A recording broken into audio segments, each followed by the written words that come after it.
Papa Dudut. Ako nga pala si April, 30 years old. Hindi lumaki sa mayamang pamilya pero napuno ako sa pagmamahal at kabutihang asal. Pasalamat na lang talaga sa mga magulang kong nagpalaki sa akin. Hindi man nila ako nabigyan ng iba't ibang luho o napag-aral sa mamahaling eskwelahan ay siniguro naman nilang mabubusog ako sa tamang asal at pagmamahal. Masasabi pa rin napakaswerte ko dahil sa ganong klaseng pamilya ako hinatid ng Diyos. Si nanay na lang ang kasama ko ngayon sa buhay. May 5 taon na halos mula noong namatay si tatay. Pero hindi ko naramdaman ang kakulangan sa bahay namin dahil siniguro ni nanay na maitatawid niya ako sa pang-araw-araw. Kaya malaki ang naging pangako ko sa kanya na kahit anong mangyari ay hindi ko siya pababayaan. Ganon ko kamahal ang nanay ko at alam kong mas kaya pa niyang tumbasan ang pagmamahal ko para sa kanya. Mabait at walang tinatapakang tao si nanay. Sa edad niyang 60 ay halos gawin na siyang idolo ng mga kakilala namin. Wala siyang nakasamaan ng loob ni minsan, kaya lagi akong pinupuri ng mga tao at sinasabihan na maswerte ng araw ako na ganong klaseng tao si nanay. Kahit nga sabihin hindi pinagpala si nanay sa pera pero mayaman siyang tunay sa mga kaibigan at kakilala. Sila ang tumutulong sa amin ni nanay sa tuwing nagkakaroon kami ng problema sa pera. At bilang ganti ay si nanay din naman ang gumagawa ng kabutihan sa mga taong yon. Hindi man nila mapantayan yon ng pera pero buong puso pa rin ang pasasalamat ng mga natulungan niya dahil sa sakripisyo niya para sa kanila. Kaya hanggat maaari ayokong mas may masamang tao ang aaligid kay nanay para abusuhin siya. Kaya lang isang araw ay may dumating at alam kong kailangan ko yung paghandaan. Papa Dudut.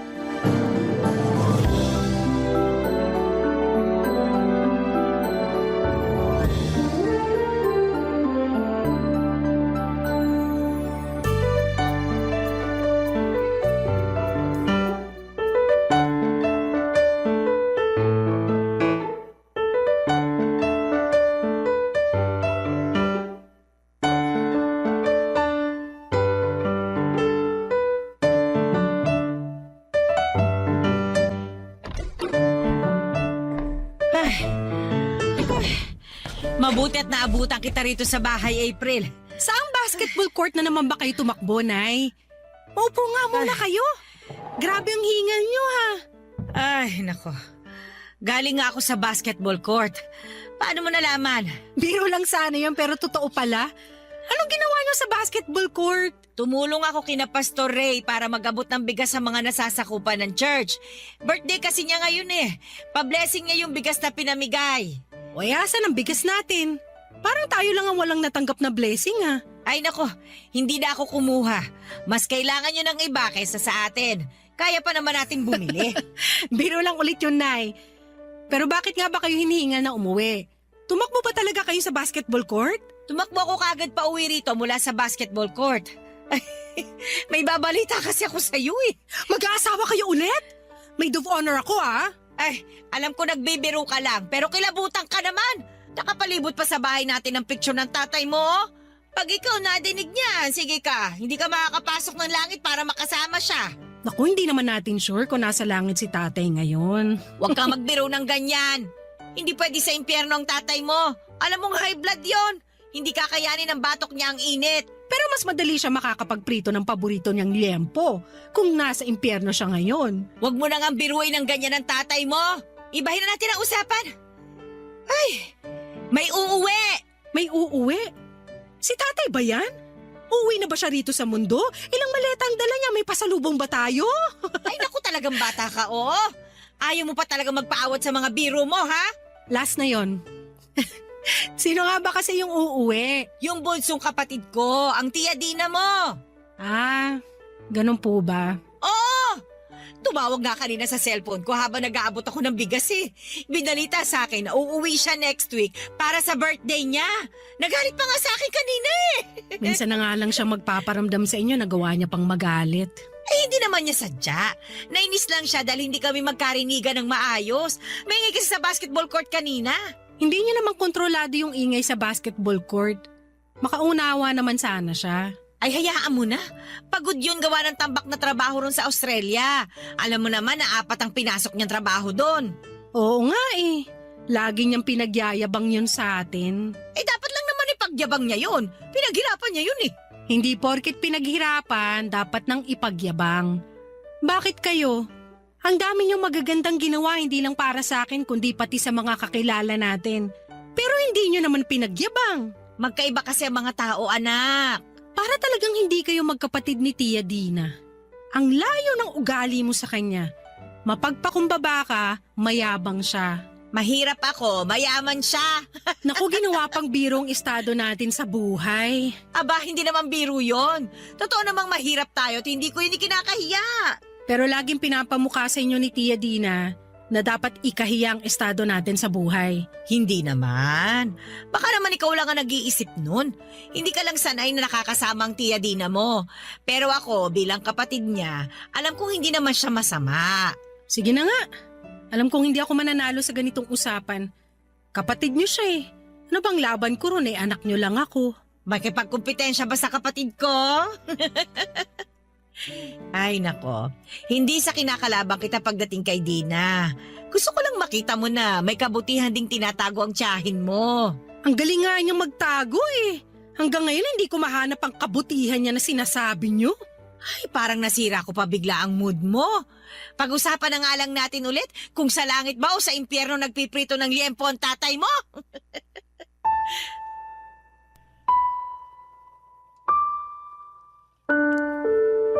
Hindi ko naman nakasama ng matagal si Tia Dina para sagarin ang panguhusga ko sa ugali niya. Bihira rin siya kung umuwi ng Pilipinas pero madalas kapag umuwi siya ay para laitin at pahirapan si nanay. Ewan ko ba kung bakit hindi man lang makahalata si nanay. Ewan ko kung bakit hindi pa rin magawang magpakita ng sama ng loob si nanay kay Tia Dina. Lalo na kapag harap-harapan na siyang pinapahiya sa mga kakilala namin. Laging pinamumukha ni Tia Dina kay nanay na wala siyang narating at wala ng tsansang may marating pa. Ako po ang nasasaktan noon para kay nanay at gusto ko siyang ipagtanggol pero hindi ko magawa. Lagi kasing sinasabi ni nanay na hayaan ko na. Laging nirarason ni nanay na baka nahawa lang sa ugali ng ibang nakakasalamuhan niya sa ibang bansa, Papa Dudut. Nakapangasawa ng Australiano si Tia Dina at aminado kung maganda siya at ang kutis morena niya ang advantage niya. Yun ang naging dahilan para makabingwit siya ng ibang lahi. Malaki ang naitulong ng kanyang napangasawa para umasenso rin siya sa buhay. Wala silang naging anak by choice, hindi kasi nahilig si Tia Dina sa mga bata. Kaya nga noong bata pa lamang ako sa tuwing umuwi siya ng Pinas noon ay hindi niya ako pinapansin. Sinabi niya na hindi raw siya marunong makisama sa mga bata at inintindi ko na lamang yon dahil may mga ganong tao naman talaga. Pero habang tumatagal, na-realize ko, hindi lang talaga siya marunong makisama sa kahit na sino lalo na yung mga taong hindi niya gusto. Kahit nga mismong si nanay, hindi niya kayang pakisamahan. Doon pa lang ay naisip ko nang magiging komplikado nga ang magiging pagdalaw niya sa Pilipinas, Papa Dudut.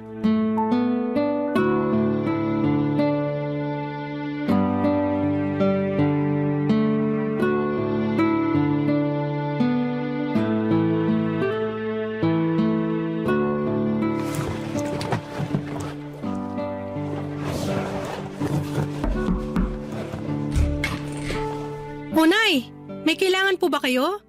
Inaayos ko lang mga gamit ko sa cabinet. Ay, naistorbo yata kita. Mamaya na lang kita kakausapin. Tapusin mo muna yung inaayos mo sa kwarto mo. Patapos na rin naman po ako. Ano po ba yung sasabihin nyo? Pinapapunta kasi ako ng Tia Dina mo sa bahay nila ngayong gabi. Ngayong gabi? Hindi ba sa Biyernes pa ang dating niya? Napaaga ba ang flight niya?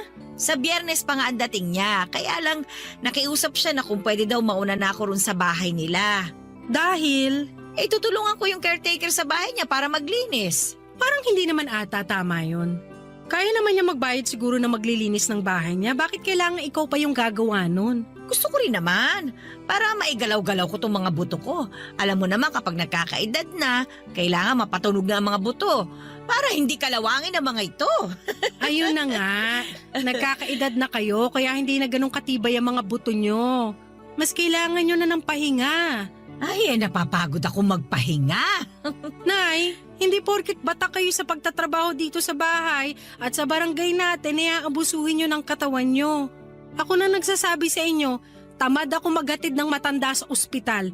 Bahala kayo. Di magpapahatid ako sa tricycle kapag kailangan ko magpa-ospital. 30 lang naman ang pamasahe eh. Hindi ako nagbibiro, Nay. Ay nako, alam ko nag-aalala ka sa akin. Pero hindi ko naman bibiglain ang katawan ko. Hindi pa rin ako payag. Ibigay mo na to sa akin anak ha. Gusto ko lang naman makatulong sa tiya Dina mo. Hindi niya kailangan ng tulong. Kayang-kaya niya lahat yun. Kaya niyang bayaran kung sino man yung pwedeng mag-asikaso ng bahay niya. Apat ang trabaho niya sa Australia, di ba? Alam ko naman yon. Pero gusto ko lang namang gawin ito para sa kanya. Kasi ito lang naman ang kaya ko ibigay na regalo para sa birthday niya eh. Ay, Nay naman. Alam mo namang hindi ko kayang bumili ng regalo para sa kanya.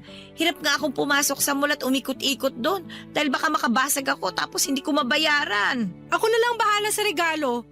Parating naman na ang sahod ko. Pero regalo mo na yon para sa kanya. Ay, hindi ah. Ayoko nga siyang regaluhan sa totoo lang. Magbibigay lang naman ako sa kanya para kunwari galing sa inyo. Pwes, mas gusto kong huwag ka na lang maglabas kahit 20 pesos sa wallet mo dahil mas gusto ko ang regalong ibibigay ko sa kanya. Ano, yung paglilinis ng bahay niya? At pag-aasikaso sa birthday niya. Pag-aasikaso? Nay, hindi niyo na kailangan gawin yun. Paniguradong may catering service siya na babayaran. Wala na nga kailangan asikasuhin sa birthday niya. Hindi nga raw siya magpapakater eh. Gusto niya kami mga kamag-anak niya ang mag-aasikaso sa pagluluto at iba pa. Nakatoka na yung ibang pinsan namin sa pagluluto at pag-aasikaso sa mga dadalo. At kayo, anong gagawin niyo? Sinabi niya maghugas na lang ako ng pinggan kasi doon naman daw ako magaling. Walang sebong makakatakas sa akin. Paghuhugasin kayo ng pinggan? Sobrang kuripot na ba niya na hindi siya makapagbayad na maghuhugas ng mga pinagkainan? Magpa-cater na lang siya para hindi na makabala ng iba. Ano ba naman yung maghugas lang ng mga pinagkainan? Kayang-kaya ko yun. Hindi mo na ako mapipigilan doon. Minsan lang nandito ang tiya Dina mo. Gusto ko makatulong sa kanya kahit sa maliit na paraan lang. Kung hindi na kayo mapipigilan dyan, isama nyo na lang ako para may katulong kayo sa pag-aasikaso ng bahay niya at paghuhugas ng pinagkainan. Kayang-kaya ko rin yun. Hindi na nakatanggi si nanay sa sinabi ko, Papa Dudut. Alam niyang kukulitin ko pa siya kapag hindi siya pumayag na isama ako. Ayaw niyang idamay pa ako sa pagtatrabaho niya para kay Tia Dina. Pero kung hindi siya magpapaawat, na pumunta doon ay dapat ay kasama ako. Hinayaan niya akong ipagpatuloy ang pag-aayos ko sa kwarto. Sinabay ko na rin ang pag-iimpake ng mga damit na dadalhin ko sa bahay ni Tia Dina. Ganon din ang ginawa ni nanay. Nang matapos kami mag-impake, chinek muna namin ang buong bahay para masiguradong malinis at maayos yon bago kami umalis. Nang okay na ang lahat ay nagmadali na kaming lumabas ng bahay para pumunta kina Tia Dina. Nag-jeep lamang kami noon at kapwa kami tahimik habang umaandar ang sinasakyan namin. Magkaiba marahil kami ng takbo ng isip ni nanay ng mga oras na yon. Sa isip ko ay minumura ko na si Tia Dina dahil sa nalalapit na pagpapahirap niya kay nanay. Si nanay marahil base sa mga ngiting nakita ko noon sa labi niya. Alam kong excited na siyang makita at matulungan ang kapatid niya. Kahit papaano ay parang nakurot ang puso ko dahil sa nakita ko. Bakit hindi makita ni nanay na inaabuso na siya ni Tia Dina? Sa kabila noon ay lagi pa siyang pinagsasalitaan ng hindi magaganda. Alam kong mabuti ang nanay ko at minsan yon ang dahilan kung bakit ako naiinis sa kanya. Minsan kasi Papa Dudut ay binubulag siya ng kabutihan kaya hindi niya makita ang kasamaan ng iba. Kaya hindi ko siya pwedeng iwan ng mag-isa sa bahay ni Tia Dina. Sinamahan ko talaga siya dahil kailangan niya ng mga mata para makita Papa Dudut kung ano yung mga malina sa paligid niya. Papa Dudut. Barangay Love Stories. Barangay Love Stories. Pagkarating pa lang namin sa bahay ni Tia Dina ay sinalubong na kami ng caretaker niya. Hinati ang dapat na trabaho. Nainis pa nga ako sa caretaker dahil pinasa nito ang mga mahihirap na trabaho kay nanay. Nalaman ko lang sa huli at naiutos na pala ni Tia Dina ang lahat ng yon. At tulad ng dati wala pa ring imik si nanay tungkol doon. Nagmadali kami sa pag-aayos ng bahay, may kalakihan kasi ang bahay ni Tia Dina at mukhang hindi nasikaso ng caretaker noong mga nakaraan. Inako ko ang mga mabibigat na trabaho para kay nanay at halos 2 araw kaming nag-ayos at nagtapo ng mga tambak na gamit. Binili niyo ni Tia Dina dahil gusto niyang bumili ng mga bagong gamit pagdating niya. Sinabi ni nanay na kukunin na lang niya ang mga gamit na itatapon para maggamit namin. Pero sinabi ni Tia Dina na hindi po pwede. Kailangan daw itapon. Wala ring nakuha kahit isang pinggan si nanay. Mabilis nang nalumipas sa mga araw, sumapit na ang Biyernes. Dumating na si Tia Dina kasama nito ang asawa niya. Mabait naman ang asawa niya at pinakisamahan kami ni nanay ng mas maayos. Pero kabaliktaran kay Tia Dina. Unang paghaharap pa lang ay isang damakmak na panglalait na ang inabot ni nanay sa kanya. Tulad nga ulit ng dati, wala pa rin masabing hindi maganda si nanay sa kapatid niya. Pigil na pigil ako noon sa sarili ko na patulan si Tia Dina. Panay kasi ang pisil ni nanay sa braso ko sa tuwing nagbabalak akong sumagot ng hindi maganda sa kapatid niya. Alam kong nakakaramdam na si nanay pero gusto niyang maging maayos pa rin ang lahat. Ang hirap ng kalagayan noon ni nanay, Papa Dudut. Ewan ko kung saan siya nakakakuha ng pasensya at kabutihan. Lalo kung may demonyong nakaharap sa kanya, Papa Dudut.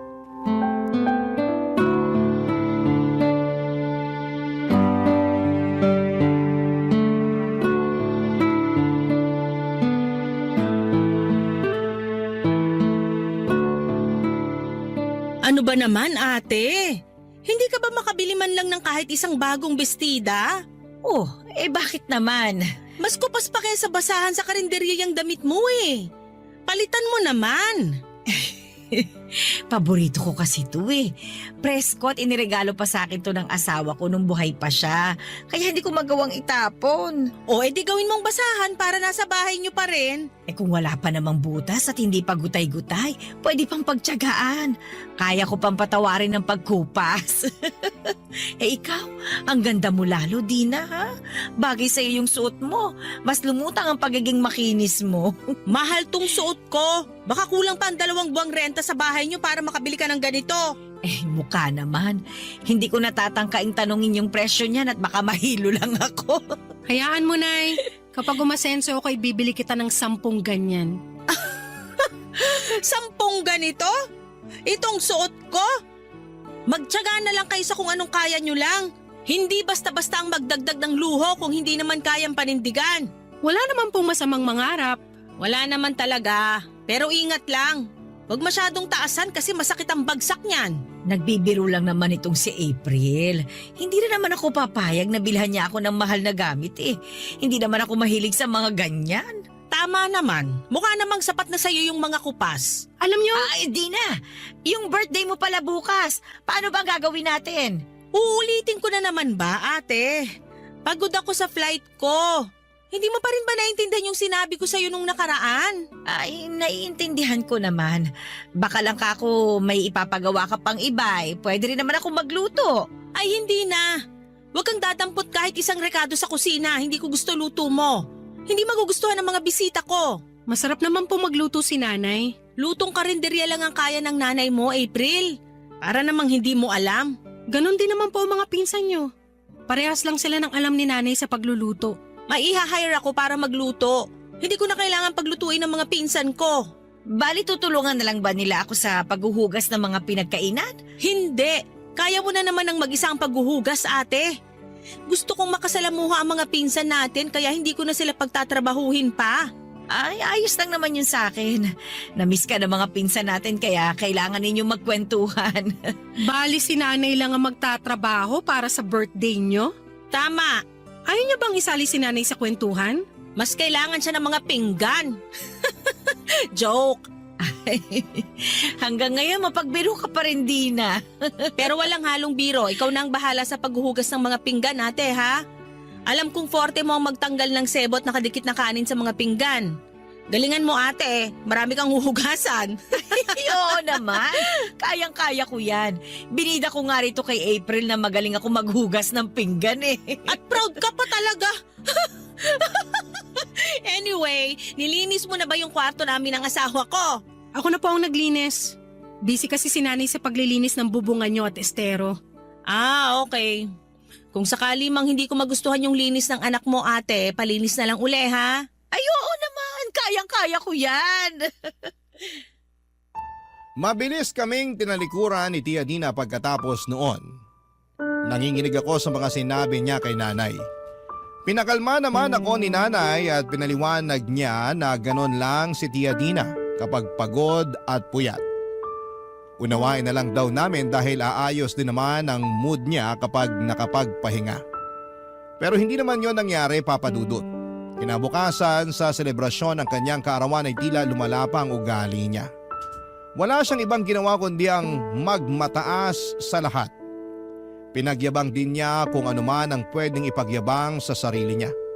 Hindi niya hinayaan si nanay na makihalubilo sa mga bisita, kahit pa sa mga kamag-anak nila.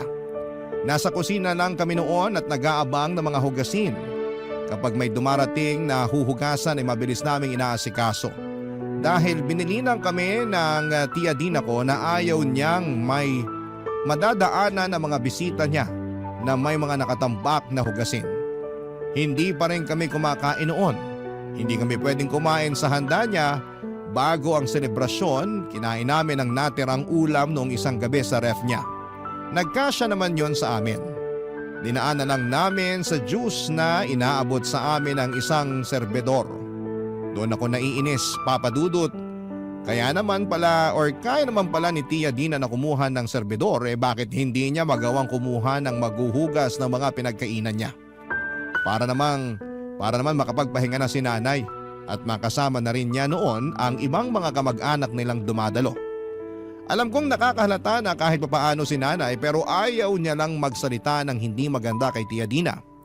Hanggang sa dulo, talagang ipagtatanggol niya ang kapatid niyang yon kahit gaano pa kadumi ang ugali nito.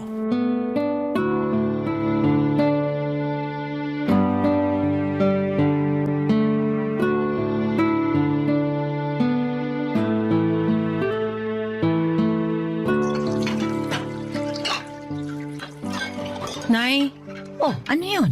magpahinga ka kaya muna. Ha? Eh bakit naman? Kayang-kaya ko naman ang mga ito. Kayang-kaya. Naiinis na ako sa linya mong yan. Eh kayang-kaya ko naman talaga, anak. Kaya ka mas lalong pinapahirapan at inaalipin ni Tia Dina. Kasi lagi mong sinasabi yan. Awat na, Nay, ha? Last mo nang gagamitin ng linyang yan. Pag hindi ko na kaya, sasabihin ko naman sa'yo. Kahit naman hindi mo na kaya, ayaw mo pa rin magpaawat. Kilala po kita. Ayun naman pala eh. Kilala mo naman pala ako eh. Kaya dapat alam mong mas gusto kong manahimik ka na lang kesa pagalitan mo ako. Hindi ko naman po kayo pinapagalitan. Gusto ko lang ipaalala sa inyo na ayos lang ding magpahinga. Kayang-kaya ko na to. At nakigaya ka pa nga sa linya ko. Pero seryoso, Nay. Pwede kang huminto muna sa paghugas ng pinggan. Kulubot na yung mga daliri mo eh. Babad na masyado sa tubig. Pahanginan mo muna. Labas ka muna roon, tapos makapagkwentuhan ka sa mga kamag-anak nyo. At iiwan ka rito? Ay hindi na. Makakakwentuhan ko pa rin naman sila sa susunod. Nandito lang naman kami sa Pilipinas eh. Pero iba kasi ngayon dahil may okasyon. Parang reunion nyo na to. Tsaka para makapag-bonding din kayo ni Tia Dina.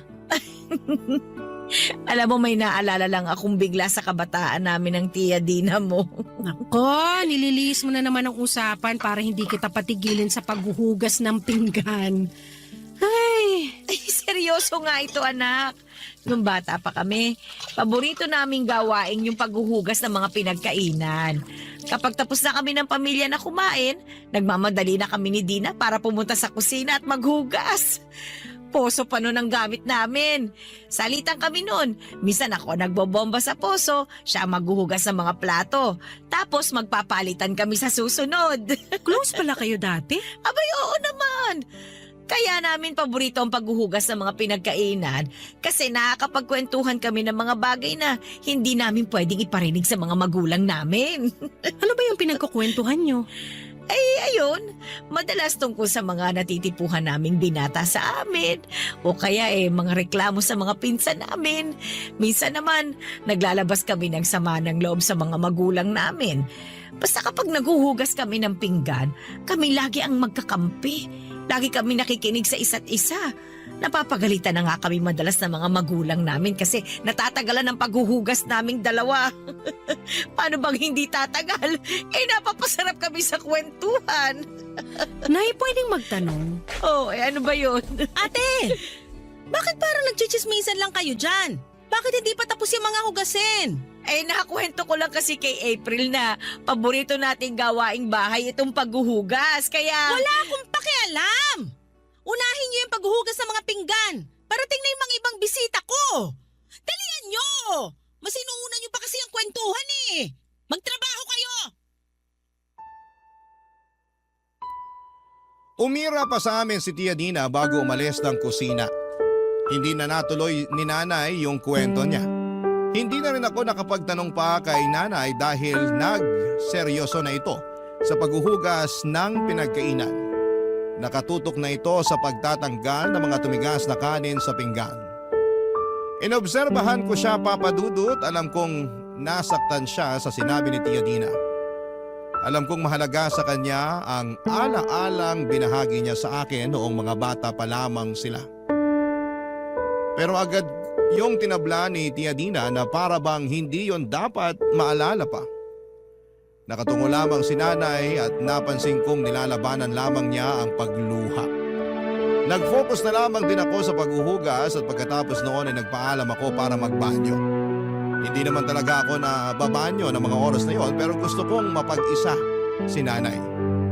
Gusto kong mapag-isa si nanay dahil alam kong kailangan na niyang mailabas ang lungkot na nararamdaman niya. Kailangan na niyang pakawala ng mga luha niya. Nagtagal siguro ako sa banyo ng 10 minuto. Pakiramdam ko ay sapat na yon na oras para gumaan ang loob ni nanay at para hindi kami mahuli sa schedule sa paghuhugas sa mga pinagkainan. Tama naman ako. Pagbalik ko noon sa kusina ay nakangiti na si nanay. Pero napansin kong medyo basa pa rin ang kanyang mga mata. Halatang hindi niya napunasan ng maayos dahil nagmadali marahil na tapusin ang pag-iyak niya. Kinurot muli ang puso ko. Muli ako nagpaalam na may kukunin lang sa banyo para maiayos ni nanay ang sarili niya. Papadudot makalipas nga lang ang ilang minuto ay nagbalik na ako. Pagbalik ko ay totoong nakangiti na si nanay at tuyo na rin ang kanyang mga mata. Barangay Love Stories. Barangay Love Stories. Madaling araw na natapos ang selebrasyon ng kaarawan ni Tia Dina. Bago magumaga ay natapos na rin kami sa mga hugasin. Wala na kaming lakas noon para maglinis ng katawan. Nagpalit na lamang kami ng damit, Papa Dudut, kahit naglalagkit na kami sa mga tumalsik na bulan ng dishwashing liquid sa amin. Masakit na ang mga braso at likuran namin at hindi pa naaalis ang pagkakakulubot ng balat ng mga daliri namin. Dumiretso na lamang kami sa kwarto ng caretaker para magpahinga na at doon kami pinagstay ni Tia Dina dahil umalis naman pansamantala ang caretaker. Maraming ibang kwarto sa bahay ni Tia Dina pero hindi pinapagamit sa amin. Alam ko ang dahilan pero hindi ko na lamang masyadong iniintindi. Masyado ako napagod sa paghuhugas. Magpapahinga na nga sana kami noon pero kinatok kami ni Tia Dina at sinabing linisan muna namin ang banyong ginagamit ng mga bisita. Aangal pa sana ako pero tumango na lamang si nanay at saka nilinisan yon. Sinamahan ko si nanay sa paglilinis ng banyo para mabilis na siyang matapos. Kailangan na kasi niyang magpahinga, Papa Dudut, dahil inuubo na siya. Pagkatapos noon ay bumalik na kaming muli sa kwarto at pinatay na ang ilaw para hindi na muling magtangkang kumatok sa pinto si Tia Dina. Maaga pa rin kaming gumising dahil kailangan na naming umuwi. May trabaho pa kasi ako sa hapon at sa totoo lang ay gusto ko na talagang umalis sa bahay ni Tia Dina. Pero nagbago bigla ang plano nang katukin kami ni Tia Dina para sabihin kailangan pa naming manatili sa bahay ng ilang araw. Napakunot noon na lamang ako at bala ko na sanang sumagot ng hindi maganda. Pero tulad ng dati, pinisil muli ni Nanay ang braso ko para hindi ako lumaban, Papa Dudut.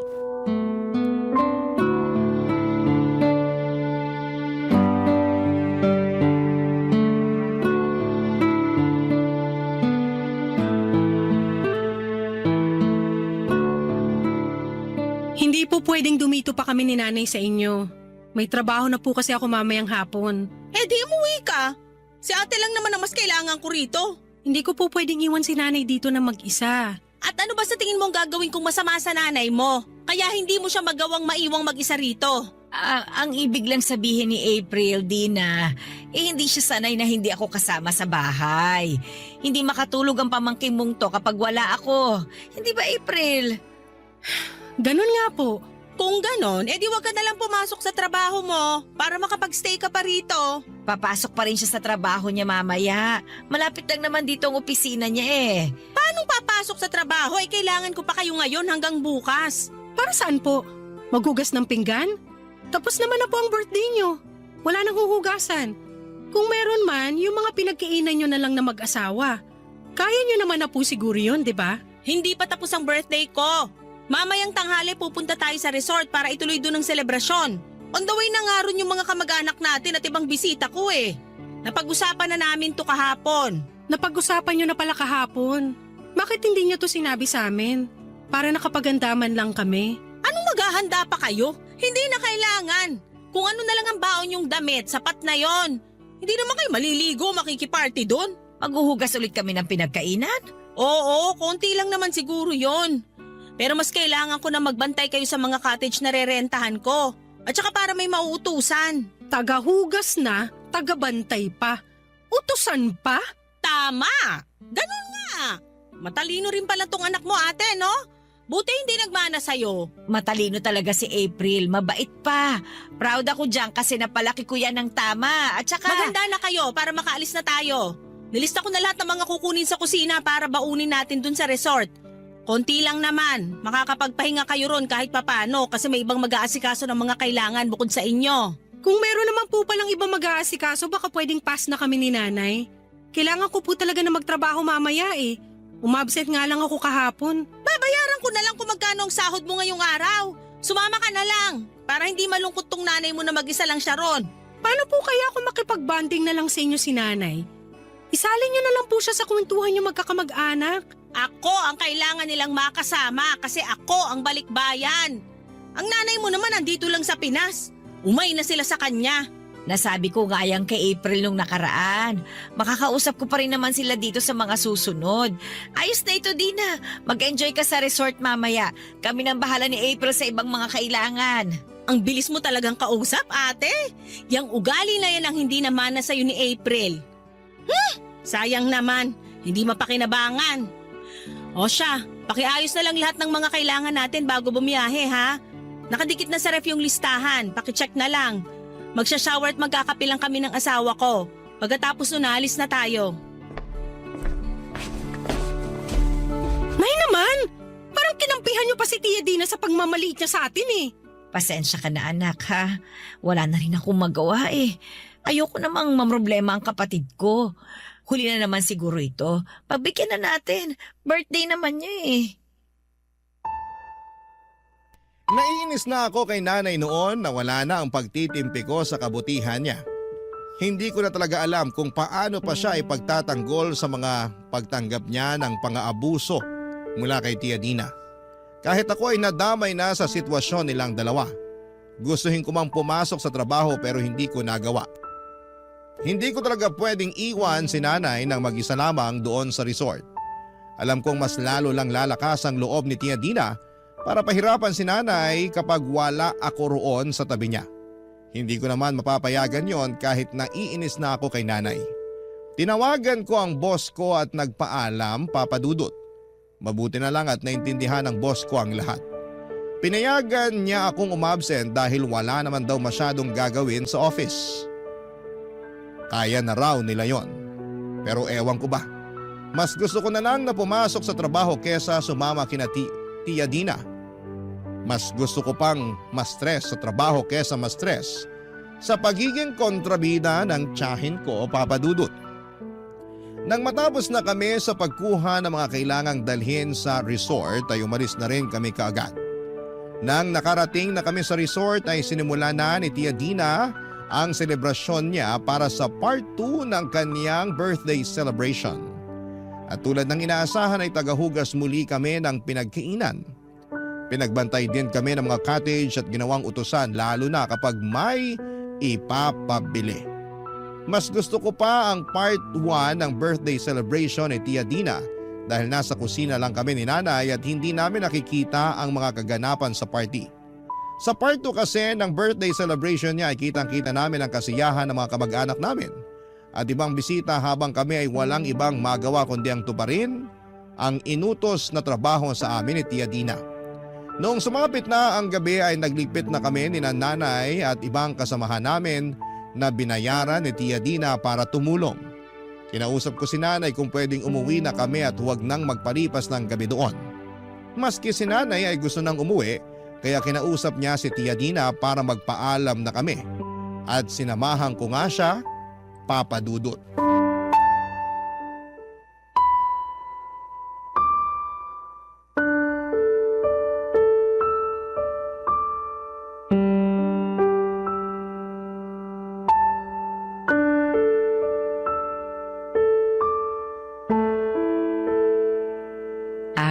Dina, pwede ka bang makausap?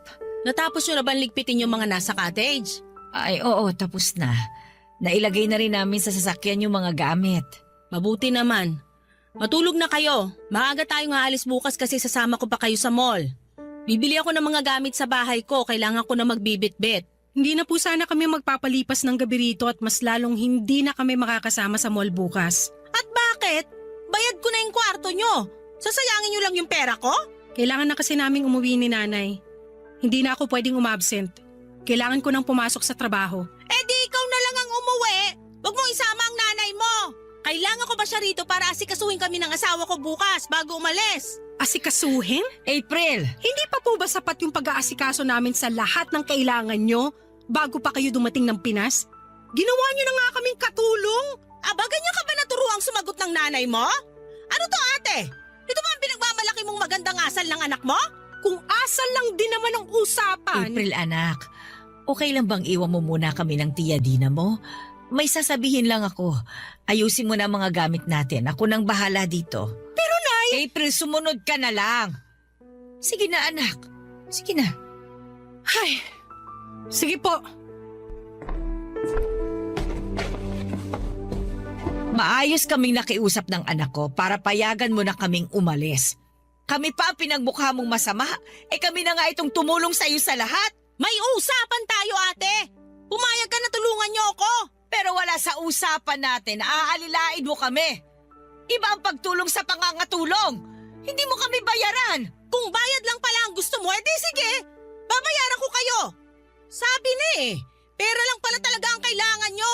May nalalaman pa kayong pagpapaalam sa akin para makapagtrabaho na si April. Gusto niya lang palang magpabayad. Hindi niyo na lang agad sinabi. Nagpaawa pa kayo. Hindi kami nagpapaawa at mas lalong hindi namin gusto magpabayad sa'yo. Alam mo kung anong gusto ko? Gusto ko makasama ka. Gusto ko ulit na makita ka. Kumustahin ka. Pero ayaw mo. Sinasalubong mo ako lagi ng galit mo. Hindi ko na alam kung bakit ka nagkakaganyan Hindi ka naman ganyan dati. Hindi tayo ganito dati. Ano ba nangyari? Anong nangyari? Sa lahat ng tao, ikaw pa talaga tong walang alam? Bata pa lang tayo, ikaw na tong laging nasusunod sa ating dalawa. Kasi, sabi ng mga magulang natin, ikaw yung panganay. Ikaw yung laging tama. Kaya ikaw dapat lagi yung sundin. Kaya walang ibang nakitang tama sa akin sina nanay at tatay kasi kinuha mo lahat ng tama. Dina. Makinig ka! Naalala mo kailang beses kitang pinagtakpan sa tuwing tumatakas ka para makipagkita sa mga manliligaw mo noon? Kung paano ako lagi ang pinagbibintangan ni nanay na lumalande, pero ikaw naman tong humahabol sa mga lalaki? Ako pa yung chinismis niya sa mga kapitbahay niya na Makate at Halibarot? Naalala mo kung paano ilang beses kong nililinisan ang kwarto natin para hindi maamoy ni nanay yung sigarilyo mo? At kung paano ako umako ng paninigarilyo mo?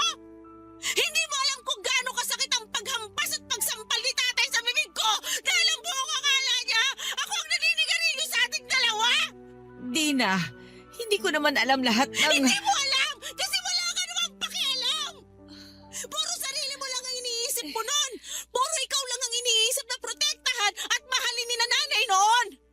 Kahit bagsak ka na sa klase, ikaw pa rin ito pinupuri! Kasi kaya mo silang bulahin! At ako, kahit ilang medalya at matataas na grado ang iharap ko sa kanila, asan ako sa paningin nila? Wala! Hindi nila ako makita kasi yung atensyon nila nasa iyo ng lahat. Kahit ako ang gumagawa ng mabuti, ikaw pa rin ang pinupuri. Kahit ako na yung umasenso sa atin, ikaw pa rin yung nakikita nilang nagpapasaya sa kanila. Patawarin mo sana ako, Dina. Kaya kung masama ang turing ko sa'yo, tanggapin mo! Kasi yan na ang kabayaran sa lahat ng inako kung kasalanan mo noon!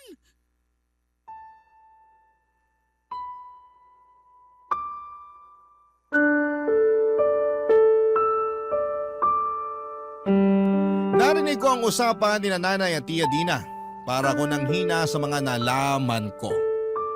Hindi ko inakalang ganon nakalalim ang galit ni Tia Dina kay nanay dahil sa mga nangyari sa nakaraan. Doon ko palang totoong naunawaan si Tia Dina. Kaya naman pala. Pero masakit pa rin sa akin na hindi niya magawang mapatawad si nanay. Na hindi niya magawang bitawan ang galit niya gayong sinusubukan namang pagbayaran ni nanay ang lahat.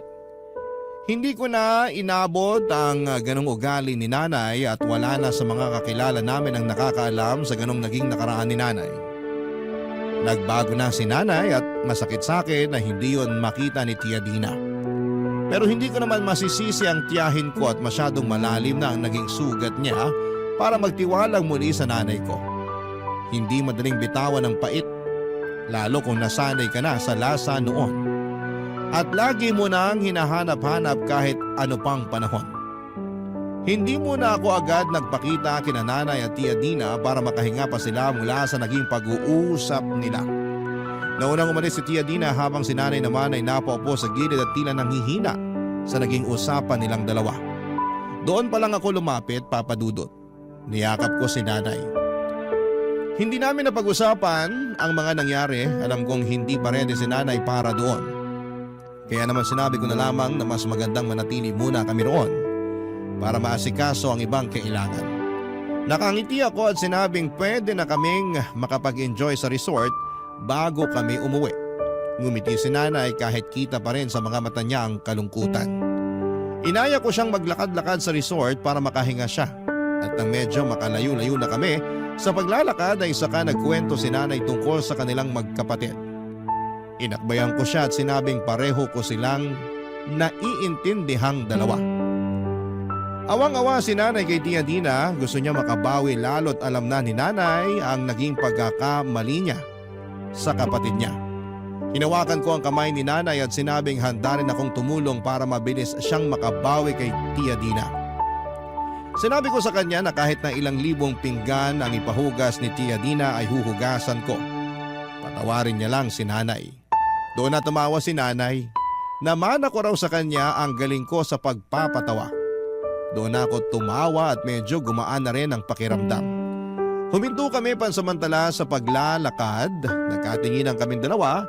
Muli kaming umiti sa isa't isa at alam na namin ang nasa isipan ng bawat isa. Balang araw, magpapatawad na rin si Tia Dina. Pero sa ngayon ay hahayaan lang muna namin siyang iproseso ang lahat. Tao lang naman siya. Nagagalit at nahihirapang magpatawad. Pero sabi nga nila walang hindi nahihilo at nababago ang oras, hindi ba?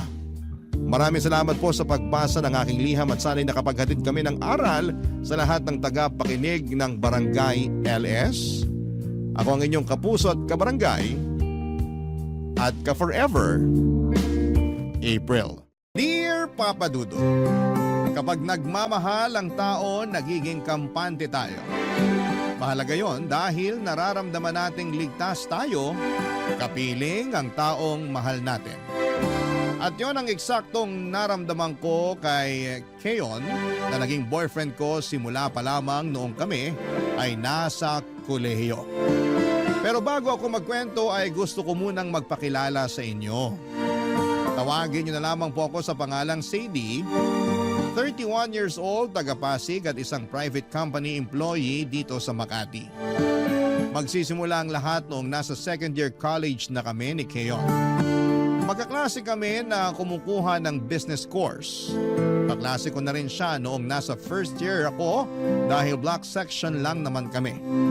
Doon kami nagka-developan at sinagot ko siya. Isang buwan pagkatapos magpasukan sa unang semestre ng sumunod na taon. Noong mga panahong yon ay pinagsasabay ko ang pag-aaral at pagtatrabaho bilang tendera at kahera sa isang 24/7 na canteen na pag-aari ng tiyuhin ko. Bali ang duty ko doon ay 4 na oras tuwing gabi.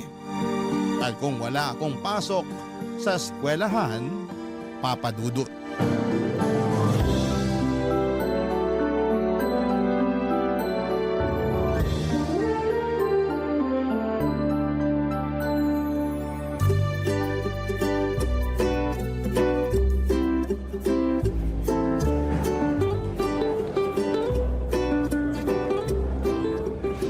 Grabe, sarap naman ito. Ito rin, ang sarap. Uy, dahan-dahan ka naman kumain. Baka mabulunan ka. Hindi ko lang mapigilan. Ngayon lang ako nakakain ng ganito kasarap na menudo. Tsaka sobrang asim pero malinamnam na sinigang. Ah, ganun ba? Oo, mapapakain talaga ako. Kuha mo pa nga akong kanin, baby. Sige na, please. Ah, sige. Teka lang. Ay, gawin mo na palang dalawa. Ah, sige, teka. Pagsasandok kita. Ayan, gusto ko yan. Excited na ako. Ito na yung 2 rice mo. Salamat, baby. Puka na, dali. Kwentuhan tayo habang kumakain ako. Sure ka ba talaga na busog ka na dun sa kinain mo? Oo, 1 rice lang naman ang kaya ko. Baka magutom ka pa. Mukhang marami pa naman yung ginagawa mo rito. Kakain na lang ulit ako pag nagutom ako. Sige, basta ako kakain na ng marami. Grabe. Sarap talaga nito mga ulam. Magdahan-dahan ka pa rin. Baka mamaya mabulunan ka. Ewan ko na lang sa'yo. Ay, teka. Sino palang magbabayad nitong mga kinain natin? Ha? Ako na. Ayun. Salamat, baby ko. Bigla ko kasing naalala na wala pala akong panlibre sa'yo dahil sakto lang yung baon ko. Alam ko naman yun. Saka ako naman yung nagyaya sa'yo na dumaan muna rito sa kantin nila tito bago umuwi sa inyo. Nabanggit mo kasi na ilang gabi ka nang hindi nakakakain ng maayos. Gawa ng hindi masarap yung ulam na luto ng nanay nyo. Ooy, puro gulay pa. Yun lang kasi kaya ng budget namin tapos petsa de peligro pa. Si tatay hirap na naman makontak para sabihan na magpadala sa amin. Kilala mo ako. Hindi rin ako magulay na tao. Paano ako nilalason pag kumakain ng gulay? Shh! Huwag kang maingay dyan. Ha? Bakit? Baka marinig ka ni tito, lagot ka dun. Bakit nga? Ano bang kasalanan ko? Biro lang. Pero magulay kasing tao yon. Masasarap din yung mga putahing gulay na niluluto niya. Kaya siguradong iismiran ka nun pag narinig ka. Pero ayos lang naman sa'yo na di ako mahilig kumain ng gulay, di ba? Oo naman. Nasa tao naman yon. Ako nga may ibang gulay na hindi kinakain. Kagaya ng okra.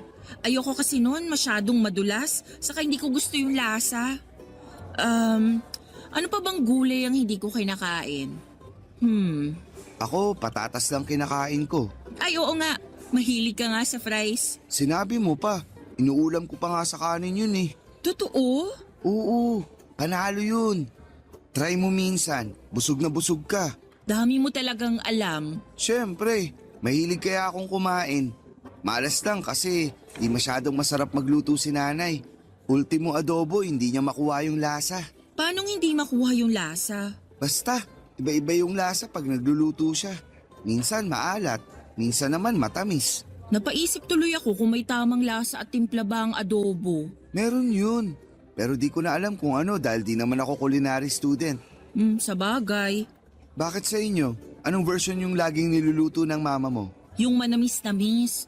Gusto kasi ng mga kapatid ko yan, kaya nakasanayan ko na rin. Gusto rin yan ng mga kapatid ko. Pero ako, ayoko. Baka kaya nasabi mo lang na hindi masarap magluto nanay mo kasi ayaw mo ng adobo na matamis. Siguro. Kaya nga gustong gusto ko rito sa tiyo mo. Masarap yung luto niya. Sa susunod, yung adobo naman niya ang titikman ko. Pag narinig ka ni Tio, naku siguradong lalaki ulo nun. Okay lang. Totoo naman sinasabi ko. Salamat ulit sa libre, baby ko. Hayaan mo.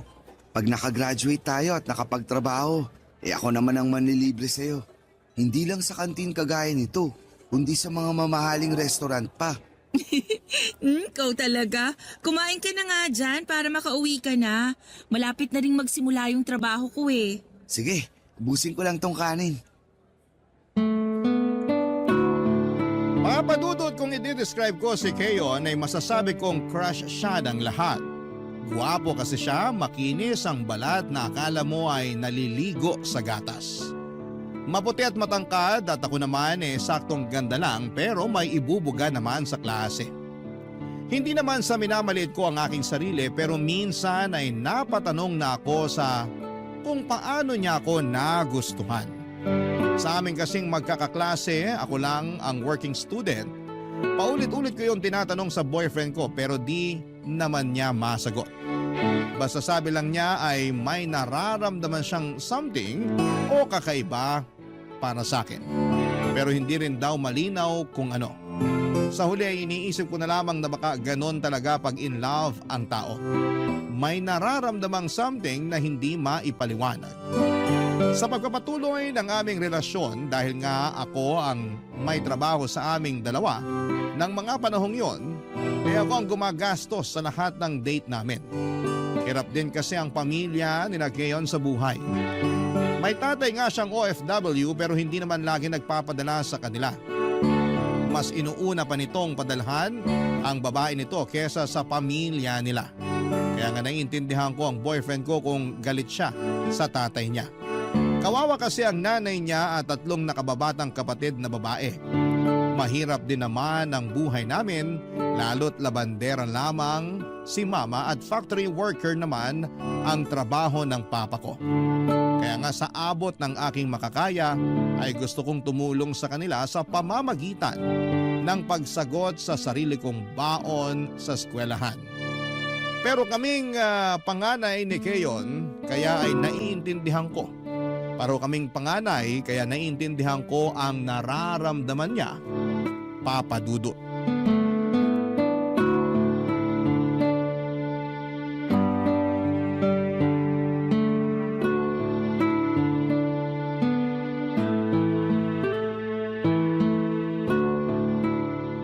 Keyon, kumain ka na. Sabi ng nanay mo kaninang umaga ka pa raw hindi kumakain. Tubig ka lang ng tubig. Nagluto pa naman siya ng lugaw. Ayoko. Wala naman ako malasahan. Kahit na. Baka lalo kang magkasakit niyan eh. May sakit na nga ako, di ba? Kaya nga sabi ko baka lalo. Alam kong may sakit ka na. Di ka nga nakapasok sa school kanina eh. Nag-alala tuloy ako. Kaya nagmadali na akong pumunta rito sa inyo nung uwian. Pero aalis ka rin naman mamaya kasi magtatrabaho ka na sa kantin ng tiyo mo, di ba? Ay, oo pero mamaya pa namang 8 p.m. yun. Maaga pa naman no, 6:30 pa lang. Ayaw mo ba talagang kainin tong lugaw na niluto ng nanay mo? Ayoko. Pero may iba akong gustong kainin. Ano? Yung pinabili kong chichirya sa'yo. Ha? Di ba? Nag-text ako sa'yo na bilan mo ako ng chichirya. Gusto ko nun kasi maalat-alat. Teka, wag mo sabihin nakalimutan mo. Hindi ko nakalimutan.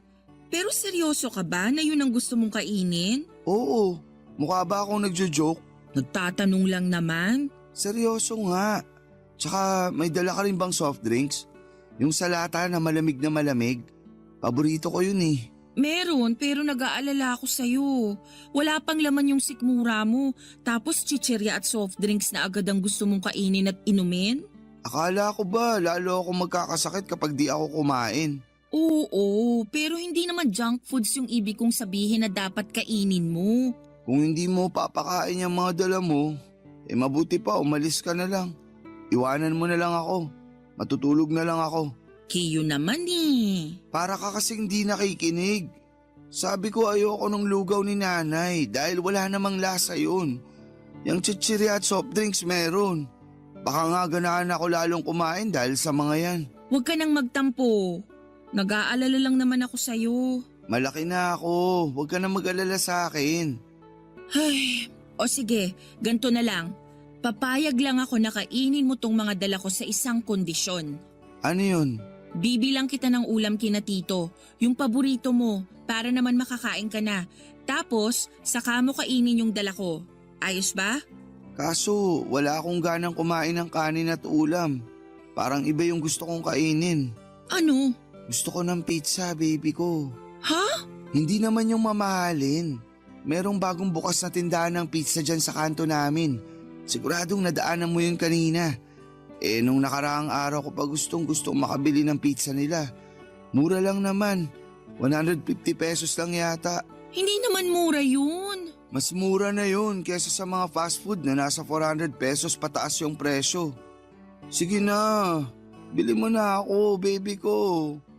Ay, kaso baka kulangin pera ko. Sweldo mo naman mamaya, di ba? Ha? Paano mo nalaman? Nabanggit mo kaya na tuwing Biyernes ng gabi ang sweldo mo. Kaya bilan mo na ako.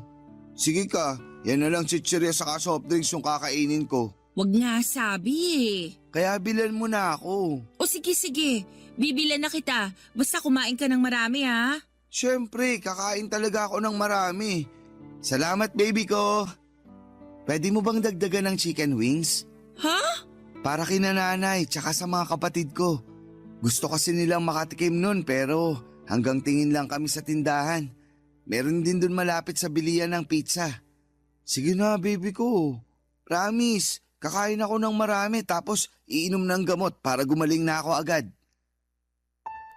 Papadudot, napabuntong hininga na lamang ako sa mga pinabili ng boyfriend ko. Kahit may trabaho ako ay hindi pa rin naman sapat ang kinikita ko para gumastos ng husto. Pero naisip ko na lamang na may sakit siya ng mga panahong yon at noon lang din siya makakakain ng mga pagkain na gusto niya. Napanatag na lamang ako kasi kahit papaano ay may gana na siya. Kaya nga kahit out of budget na ako noon ay binili ko pa rin ang mga cravings ng boyfriend ko. Dinamay ko na rin ang mga nakababatan niyang kapatid at nanay dahil naaawa naman ako na si Keyon lang ang kakain. Sulit naman lahat ng gastos dahil nakita kong masayang-masaya ang boyfriend ko at ganun rin ang pamilya niya.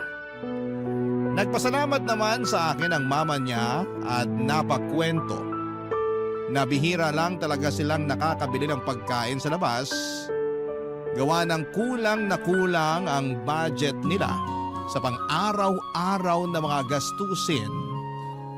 Papadudot. Barangay Love Stories. Barangay Love Stories. Papadudot, naging malapit ako sa pamilya ni Keyon dahil na rin palagi niya akong sinasama sa bahay nila. Doon ko rin nakita ang pamumuhay nila kaya hindi ko maiwasang maawa, lalo na sa mga nakababata niyang kapatid. Nangungupahan lang sina Keyon sa isang maliit na apartment na tatay niya ang nagbabayad.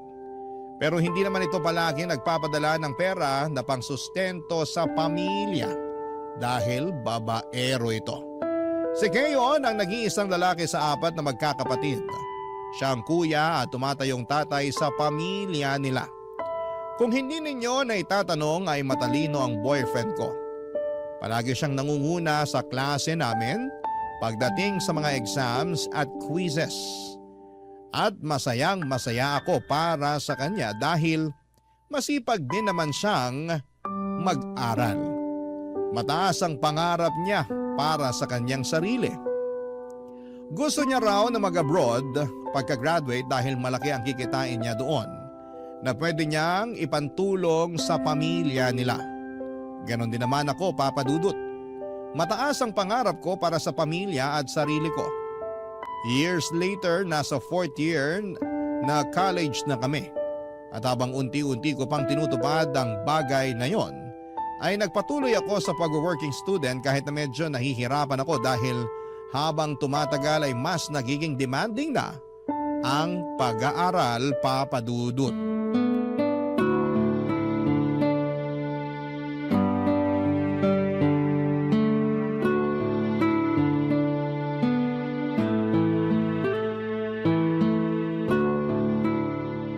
Naku, ang dami na naman pala nating bayarin sa susunod na buwan, baby ko.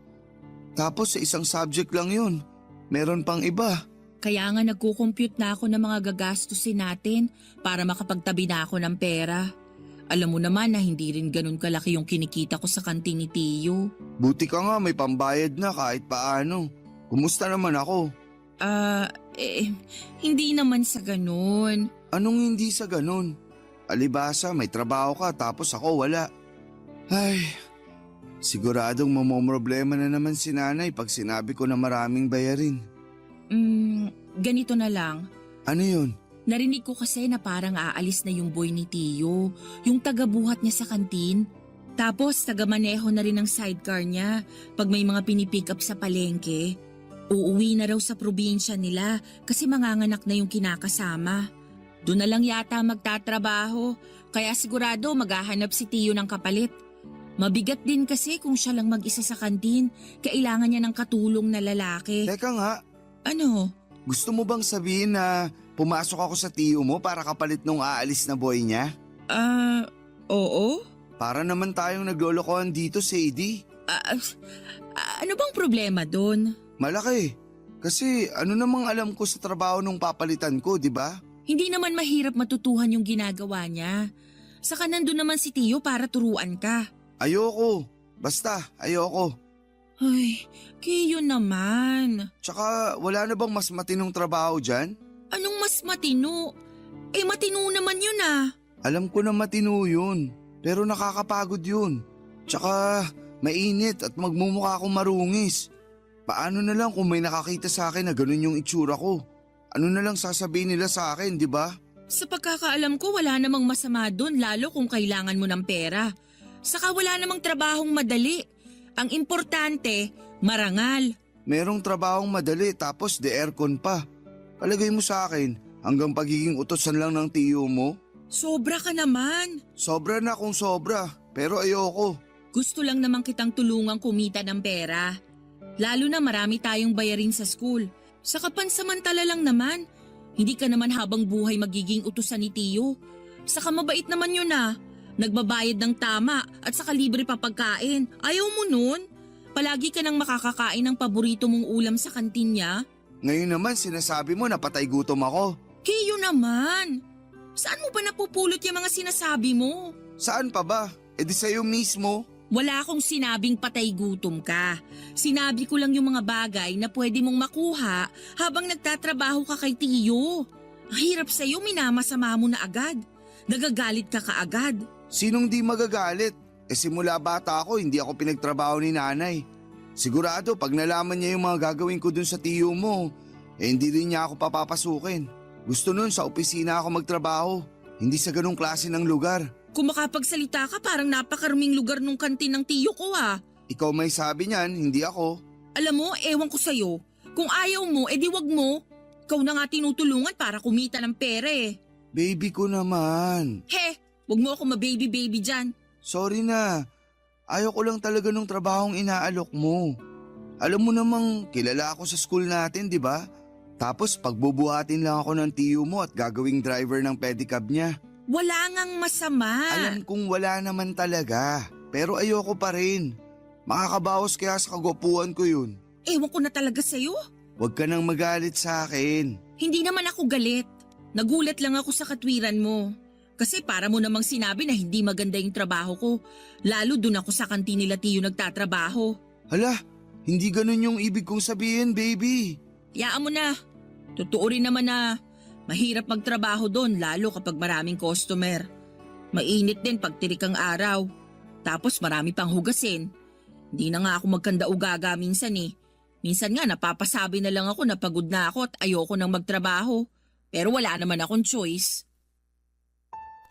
Papadudot aaminin kong nadismaya ako sa mga sinabi ni Keyon pero ayoko naman siyang pilitin na pumasok sa pinagtatrabahuhan ko para pumalit sa paalis ng boy ni Tiyo. Baka kasi katulad ko ay mahirapan din siyang mabalanse ang pag-aaral at pagtatrabaho. Kaya nga pinabayaan ko na lamang siya sa gusto niyang gawin sa buhay niya pero hindi ko lang maiwasang malungkot at magtampo sa kung paano niya ako pinatunguhan ng araw na yon. Lalo na ang ending noon ay inutangan niya pa ako. Napaisip tuloy ako kung ang tingin na lang ba niya sa akin ay utangan ng pera at tagabili ng mga gusto niya. Pero alam din naman ni Keo na mahirap lang ang pamilya namin. Kaya nga ako nagpupumilit na tumulong kina mama at papa sa pamamagitan ng pag-working student. Hindi ko alam kung nakalimutan na niya yon o sadyang naging kampante na lamang siya. Na palagi akong may mahuhugot na pera sa tuwing may gusto siyang ipabili sa akin at may uutangin siya. Sa kabila ng lahat ay pinili ko pa rin na maging maunawain. Saka malapit na rin kaming graduate ng mga panahong yon. Kapag pareho na kaming nagtatrabaho ni Keo, nakikita na rin siya ng sarili niyang pera. Hindi nagtagal ay dumating na nga ang araw ng aming graduation. Fast forward. Nakapasok kami sa magkahiwalay na kumpanya pero isang buwan pa lamang ay umalis na doon ang boyfriend ko. Ayaw daw niya sa management nila. Masyado raw maraming rules and regulations na nakakalito para sa kanya kaya naghanap na lamang siya ng ibang mapapasukan. Pero hindi yun naging madali dahil mas naging mapini siya. Dahil sa ako lang naman ulit ang may trabaho sa amin ng mga panahong yon. Ako ulit ang may sagot sa lahat ng gastusin namin ni Keyon sa tuwing lumalabas kami para mag-date, papadudot.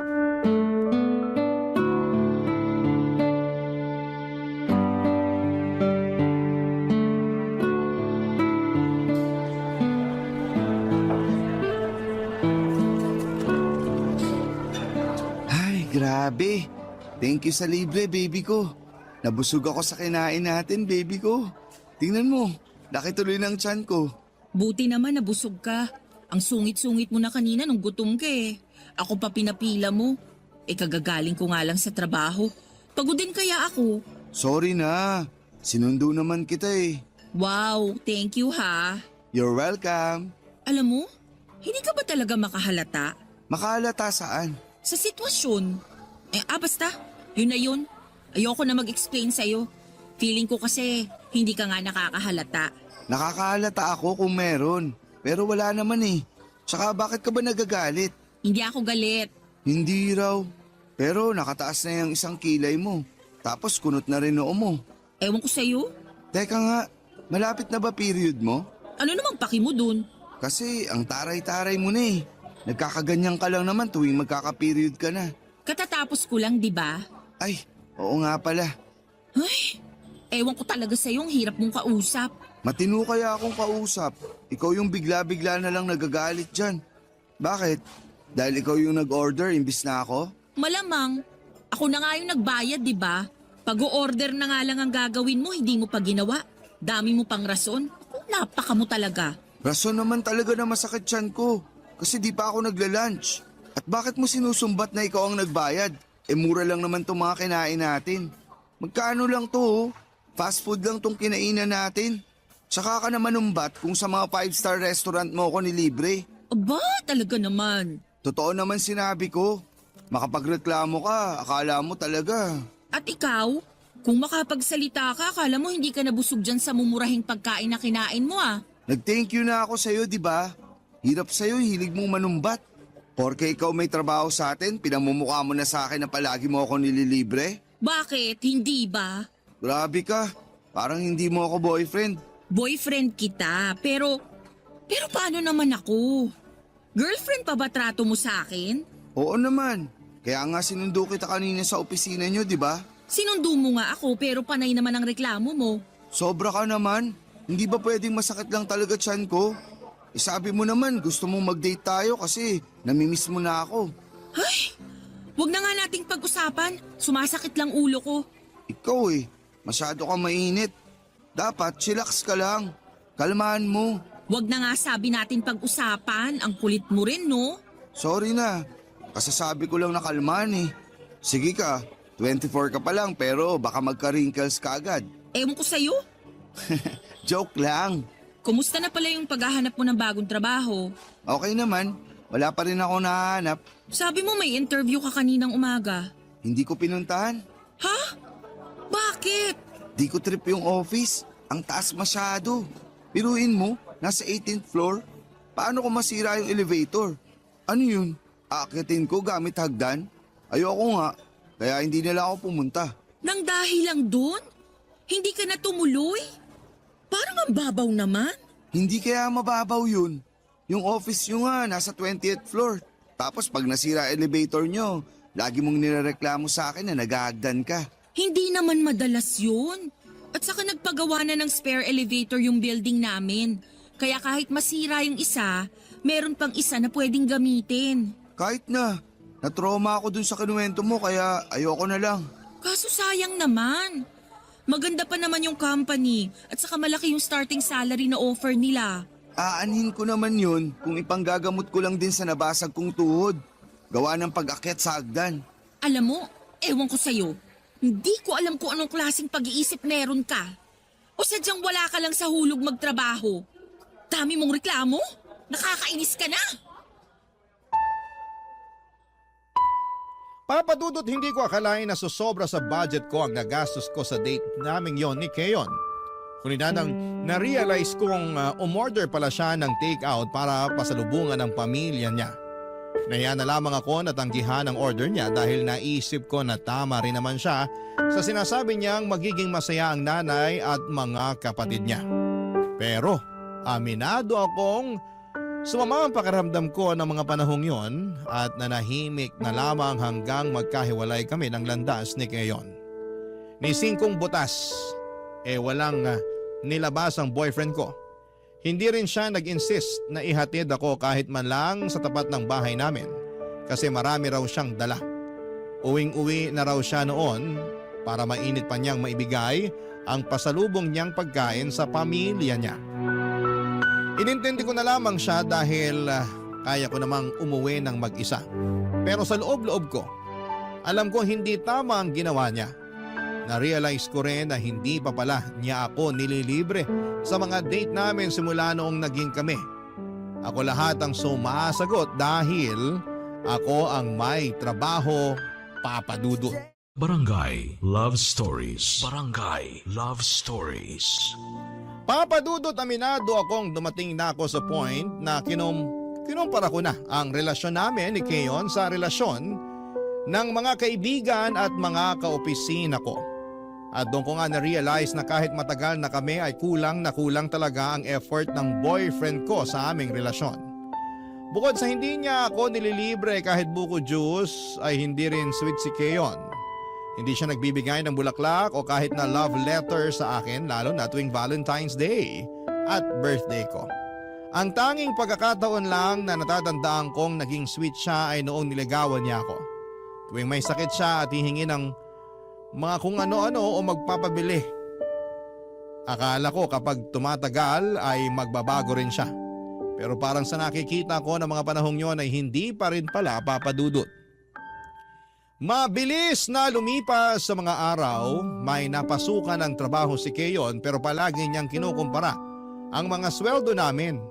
Minimum wage earner kasi siya pero may chance naman tumaas pag maayos ang performance niya. Kung tutusin ay lamang lang naman ang 2,000 ang sweldo ko sa kanya pero palagi niya yung ginagamit upang magpasalo sa akin sa lahat na lang ng pagkakataon. Aaminin kong dumating na ako sa punto na napagod at nagsawa na lamang ako sa takbo ng relasyon naming dalawa, Papa Dudut.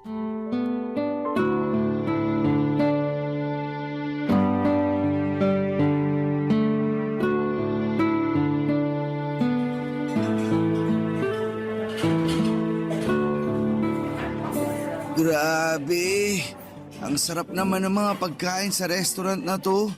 Kakaiba yung lasa tapos ganda pa ng service. Feeling ko tuloy hari at reyna tayo. Siyempre, kasama yun sa binabayaran sa kanila eh. Pero tama ka naman na masarap naman mga pagkain nila. At worth it. Babalik-balikan mo pag may budget ka. Speaking of bayad, may extra money ka ba dyan, baby ko? Ha? Extra money ka ako. Pambayad lang sa mga kinain natin. Wala akong extra money. Sakto lang pang kape natin tong dala ko. Ganun ba? Oo, bakit? Ngayon ko lang kasi na-realize na hindi ko pala dala yung wallet ko. Kiyo naman. Sabi mo ikaw magbabayad ng mga kinain natin, di ba? Kung todo ka pa ng order ng kung ano-ano tapos... Alam ko naman yun. Pero anong magagawa ko kung naiwan ko pala wallet ko? O anong gusto mong gawin ko? Eh wala rin naman akong extra money dito. Ang usapan, akong bahala sa kape natin. Tapos ikaw magbabayad ng kinain natin sa lunch. Tapos ang ending, ako na naman ang pagbabayarin mo. Sadie naman eh. Kung makapagsalita ka, parang hindi kita babayaran pag nakauwi na tayo ah. O bakit? Hindi mo naman talaga ako binabayaran, no? Ha? Anong pinagsasasabi mo dyan? Ay, bigla ka yatang nagkaroon ng amnesia. Ewan ko sa'yo. Mas ewan ko sa'yo. Sa katotoo naman ang sinabi ko ha. Hindi lang naman ngayon naiwan ang wallet mo. Maraming beses na kaya. Sabi-sabi ka naman nilibre, pero ang ending ako pa rin magbabayad. Tapos hindi mo naman ako binabayaran. Kinakalimutan mo na lang yung mga utang mo sa akin. Kung makapagsalita ka, parang di mo ako boyfriend ah. Boyfriend kita. Pero pagod na akong dalhin ang relasyon natin. Ano bang pinagsasasabi mo dyan? Alam mong ibig kong sabihin. Matalino ka, di ba? Top student ka nga ng klase natin. Magaling ka. Pero bakit parang ang bobo mo naman yatang umintindi? Matagal na akong nagtitiis sa kung ano lang yung kaya mong ibigay na effort sa relasyon. Umaasa ako na magbabago ka. Na marirealize mo na girlfriend mo ko kaya dapat tratuhin mo ko ng maayos. Don't get me wrong ha. Maayos naman ang trato mo sa akin. Pero kulang na kulang talaga. Wala ka ring provider's mindset eh. Ako yung palagi mong pinapasalo ng lahat ng bagay. Lalo na sa pera. Eh alam mo namang hindi ako mayaman. At kahit mayaman pa ako, ikaw ang lalaki sa relasyon. Pero bakit pabuhat ka? Ang sakit mo naman magsalita. Sorry, pero punong-puno na kasi ako eh. Akala ko magbabago ka, pero mukhang umaasa lang ako sa wala. Napagod na lang ako sa ganitong setup natin. Feeling ko na pag-iwanan na kita, tapos ayaw mo naman umusad.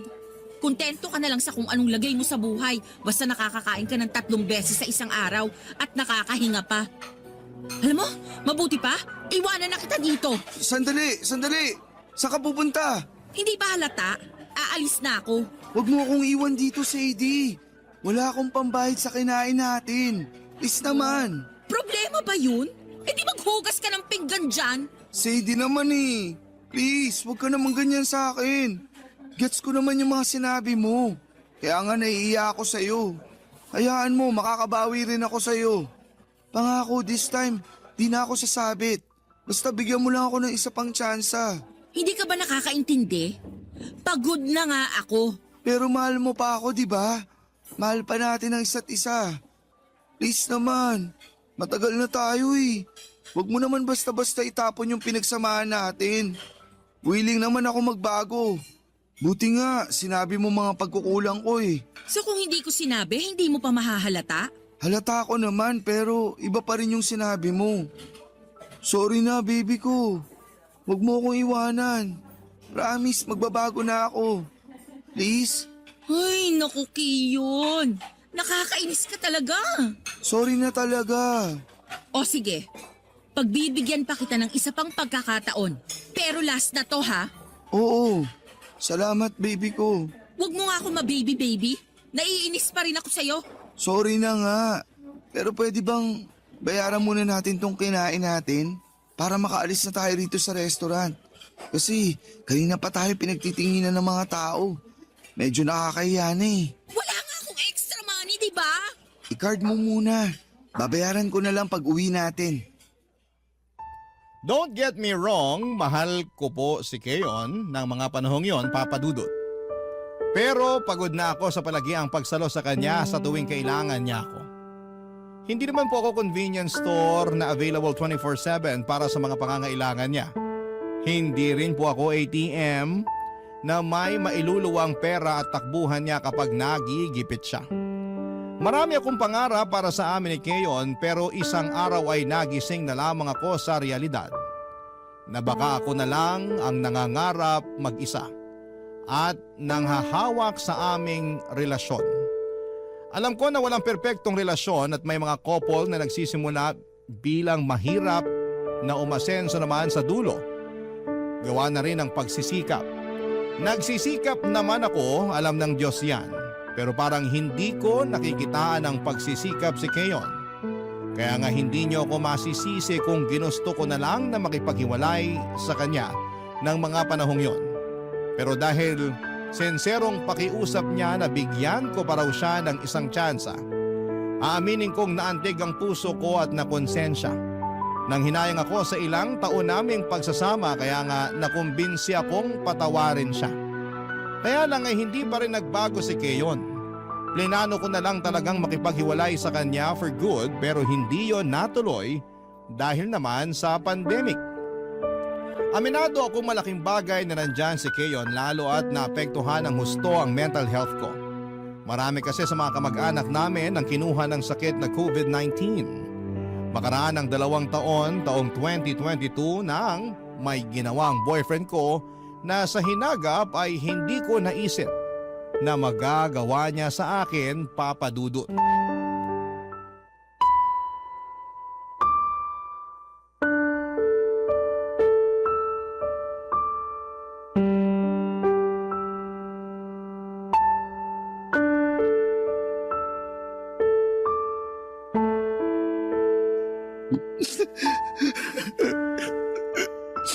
Ano bang iniiyak-iyak mo dyan? Nagtatanong ka pa talaga? Malamang umiyak ako kasi nakikipaghiwalay ka sa akin.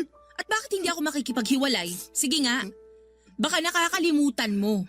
Umamin ka ngayon lang na nabuntis mo yung kaopisina mong babae. Oo nga, pero Pero ano?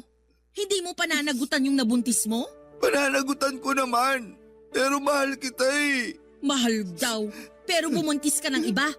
Bang klaseng pagmamahal naman yan, Kiyon? Hindi ko naman sinasadya yun. Lasing lang kami pareho tapos, ayun, nagkagulatan na lang. Wow! Akala mo ba pinanganak ako kahapon? Para sa kaalaman mo, hindi ako naniniwala sa palusot mo. Hindi raw sinasadya. Alam mo nung una pa lang pinagsesilosan ko na yung kaopisina mo na yan. Ilang beses kitang sinabihan na layuan mo ang babaeng yan, di ba? Pero anong sagot mo? Masyado akong OA, wala ka namang ginagawang masama, bla bla bla. Pero anong ginawa mo?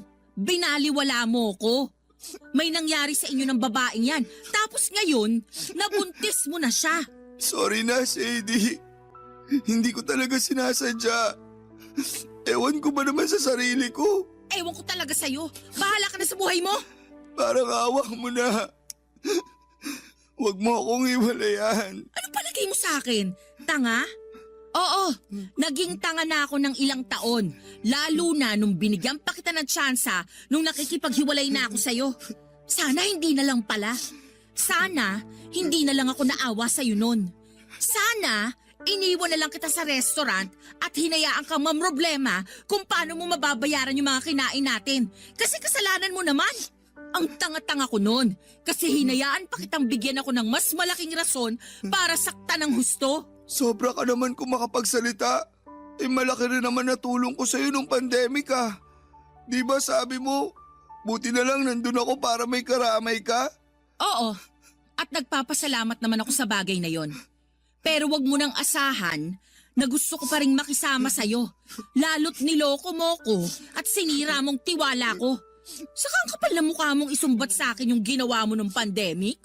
Hindi ka nga nagbago kahit na binigyan na kita ng tsansa na magbago. Ikaw pa rin yung dating Kiyon na pabuhat. Walang pangarap para sa relasyon natin. Nakakasawa na, kaya bahala ka na sa buhay mo. Pinilit ko naman eh. Sinubukan ko. Nagtiyaga ako sa trabaho ko kahit na mababa ang sweldo kasi naniwala ako sa sinabi mo na magbubunga rin yung pagsisikap ko. Na makikita rin ng mga boss ko na may potensyal ako. Pero hindi naman nangyari.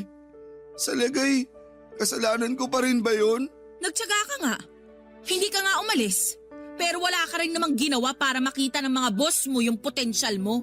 Tuwang-tuwa ka pa nga habang binibida mo sa akin na nagkunwari kang walang alam sa opisina nyo para hindi ka mautusan. O sige, sabihin mong hindi. Masasakal kita. Totoo naman.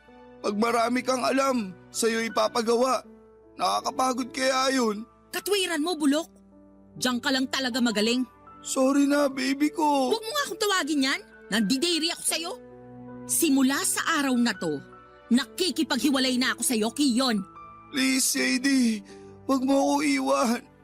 Huwag ka makipag-iwalay sa akin. Mahal na mahal kita eh. Patawarin mo na ako. Anong gusto mong gawin ko? Gusto mo bang lumuda ko? Sige, gagawin ko.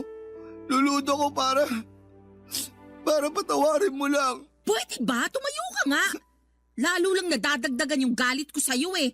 Sorry na kasi. Sorihin mo mukha mo. Tapos na tayo. Papadudot na tuloy ang pakikipaghiwalay ko kay Keon ng araw na yon. Tangan na lang talaga kung mananatili pa ako sa piling niya matapos niyang gumawa ng napakalaking kasalanan sa akin. Hindi kaya biro yung makabuntis ka ng ibang babae habang may karelasyon. Grabe talagang sakit ang naramdaman ko sa kamay ng ex-boyfriend ko ng mga panahong yon. Pero sa kabila ng lahat ay kinaya ko pa rin, Papa Dudut. Umusad ako at nagpatuloy sa buhay. Malaking tulong din ang pamilya ko para tuluyan akong makapag-move on sa nasira naming relasyon ni Keon. Tuluyan ko na rin pinuto lahat ng komunikasyon ko sa kanya. Blinak ko siya sa social media at sa cellphone. Pero nitong 2025 lang ay nagulat ako dahil may nag-text sa akin na hindi ko kilalang number. Yun pala ay si Keon, hindi na niya sinabi kung paano niya nakuha ang number ko pero laman ng text message niya. Ang pakiusap na kung pwede ko raw ba siyang pahiramin ng pera dahil may sakit ang kanyang anak. Walang-wala raw siya noon at kamamatay lang din ang asawa niya na siyang nanay ng anak niya. By the way, pagkahiwalay namin ay nalaman ko na lang na kinasal sila sa huwes ng babaeng nabuntis niya. Hanggang dito na lamang po ang sulat ko, Papa Dudut. Sana po ay mapayuhan ako ng mga kabarangay natin. Kung dapat ko pa bang buksan ang communication ko kay Keon. Aminado kasi ako na naaawa ko sa kanya nung nabasa ko ang mensahe niya at sinapit niya. Pero natatakot ako na baka maabuso niya ulit ako katulad ng dati. Maraming salamat po, Papa Dudut, sakaling mapili po ninyong i-ere ang storya ng buhay ko. More power and God bless sa Barangay Love Stories.